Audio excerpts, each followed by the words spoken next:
Hello everyone. I'd like to begin today's session with a huge shout out to Kenneth Taylor, who posted a fantastic comment on my video word number 106 on sycophant in a word a day challenge series. Kenneth requested me to define the two intriguing words savvy and doldrums. Thank you so much for this, because most of the people tend to get confused as these two words could mean a couple of things. Well, Taylor, your wish, my command. Let's begin with savvy. Savvy is a word that is often used to describe someone who has excellent knowledge about a particular topic or subject, or someone who understands the situation very well.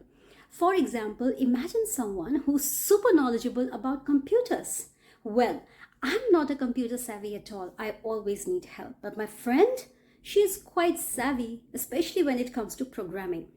My friend Sam, his financial savvy helped him invest wisely in stock markets. Savvy could also mean shrewdness or cleverness. For example, he was savvy enough to anticipate his opponent's next move. Or his savvy negotiation skills got him a great deal on his dream car. Let's talk about doldrums now. Doldrums could mean a couple of things. To begin with, it can refer to stagnation or inactivity. Now, picture a company that's going through a slow period during an economic downturn. You could say the company is experiencing financial doldrums during the economic downturn. Let's take another example. I can say, without any new project, I'm falling into the doldrums of boredom. Doldrums can also describe a feeling of low spirits or depression.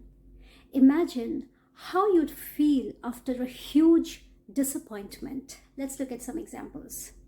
We can say that after losing the championship game, the team was in the doldrums for a while, or for weeks. The rainy weather is so gloomy, it has put everyone in the doldrums, longing for sunshine. Remember that it's always doldrums with an S. And there you have it, savvy and doldrums. Two words to add to your English vocabulary.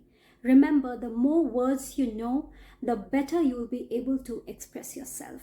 Stay tuned, keep learning, stay blessed, stay safe.